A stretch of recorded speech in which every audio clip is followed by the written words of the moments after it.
Turning point in LGBTQ plus rights, the Stonewall Uprising. The event being covered here is known by many names, most commonly called the Stonewall Riots, the Stonewall Rebellion, or the Stonewall Uprising. However, the word riots was originally used by the police to justify their use of force, and Stonewall veterans have explicitly stated that they, quote, prefer the term Stonewall Uprising or Rebellion. Therefore, in respect to these persons' wishes, I will be referring to this event solely as the Stonewall Uprising. The term gay bar will come up frequently in this video. This term is used inclusively and does not mean that the bar will only serve gay clients, rather that it will serve anyone in the LGBTQ plus community. The Stonewall Uprising was an event that had a major positive impact on both activism and social life for the LGBTQ plus community. It was a series of events between police and the LGBTQ plus protesters that started due to a police raid of a gay bar called the Stonewall Inn during the morning of June 28, 1969 and, according to the Stonewall Veterans Association, lasted 5 consecutive nights. The conflict ended up spanning a total of 6 days. This uprising, though not the only contributing factor, was the catalyst that sparked awareness of and support for the LGBTQ plus community and is one of the biggest reasons that it is accepted as it is today. Before we cover the uprising specifically, it's important to note that, while the number of them certainly shot up afterwards, LGBTQ plus rights and activist groups did exist before the Stonewall Uprising. In fact, the first documented U.S. gay rights organization, the Society for Human Rights, or the SHR, was founded all the way back in 1924 by a German immigrant named Henry Gerber. Though the SHR was disbanded by police raids, Gerber had already published several volumes of his newsletter, Friendship and Freedom, which was the United States' first gay interest newsletter. Another big example of steps forward in terms of LGBTQ plus rights was the Mattachine Society, which was an organization dedicated to gay rights that was founded in 1950. However, the Mattachine Society had a slightly different approach than other activist groups. While they did have a newsletter, the Mattachine Review, they took it a step further. Come 1966, the Mattachine Society staged a sip-in where they went into inns, bars, restaurants, etc., and openly declaring their sexuality, daring the staff to turn them away and suing the establishments that did. This caused the Commission on Human Rights to declare that gay individuals had the right to be served at bars. However, engaging in any sort of homosexual behavior was still illegal. Now that we've covered some early pioneers of gay rights, let's talk about what they actually were,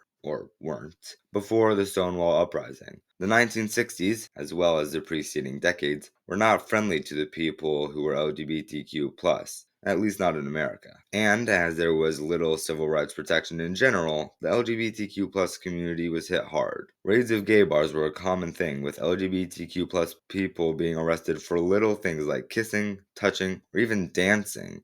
However, they weren't just arrested. If you were arrested in one of these raids, your full name and photograph would get published to the newspaper, which would often result in you getting fired from your job or even evicted from your home. To make matters worse, state officials and parents of minors could mandate a forced lobotomy of an LGBTQ plus person in a brutal form of conversion therapy. Now, it's time to cover the topic at hand, the Stonewall Uprising. Before we get into the thick of it, note that it wasn't just LGBTQ plus activist groups, sympathizers, and the like that had opened bars that accept LGBTQ plus clients. The mafia saw monetary gain in the ostracized LGBTQ clients, and by the 1960s, most bars in Greenwich Village, including the Stonewall Inn, were controlled by the Genovese crime family. In fact, the mafia was so big that Stonewall veteran Joe Negrelli said in an interview that no bar that he attended, not even a single bar that he went to, was not mafia controlled, even if they weren't gay. Because of this, even though raids were still a regular thing, corrupt cops would often tip off the mafia-run bars so they could hide alcohol, which they sold without a liquor license, as well as any other illegal activities. In fact, the Stonewall Inn had been raided just a few days before the uprising, but they had been tipped off and came out unscathed. However, on the morning of June 28, 1969, the Stonewall Inn was raided again. This time, there was no warning.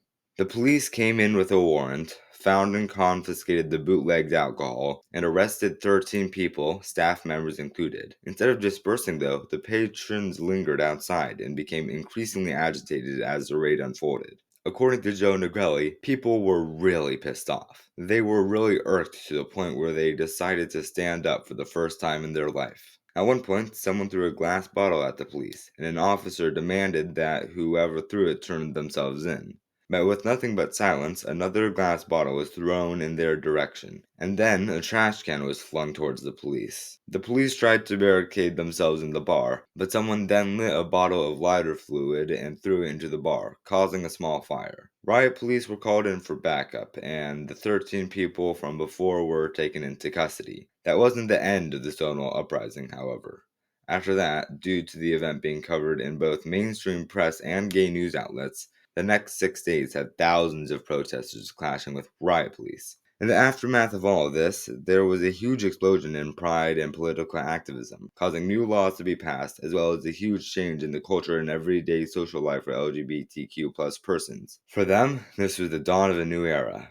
Now that we've talked about the turning point itself, let's talk about the effects of the Stonewall Uprising on the LGBTQ plus community throughout the succeeding decades, specifically in terms of activism and social life. Activism. It shot up wildly, with activists in New York founding the Gay Liberation Front, the GLF, and a few months later the Gay Activists Alliance, the GAA, was founded in December 1969.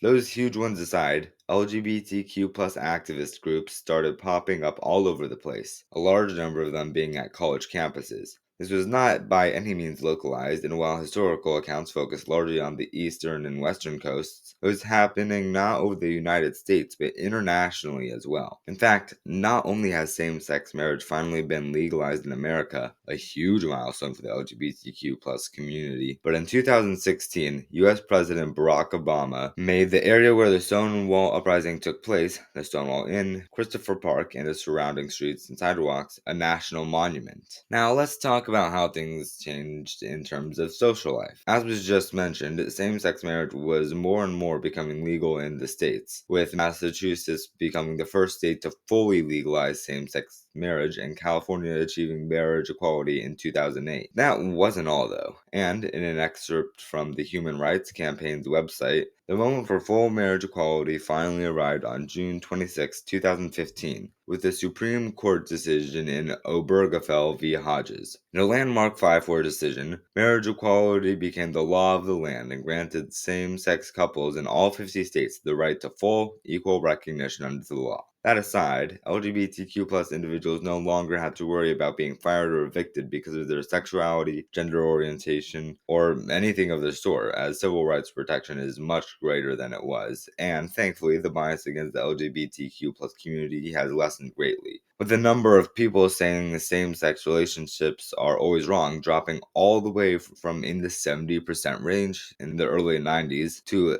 46% by 2012. Without the Stonewall Uprising, the thing that started this whole chain of events, things might have improved, but they still would have been far worse than they are right now. Actually, let's talk about all that. Was it really the Stonewall Uprising that started all of this?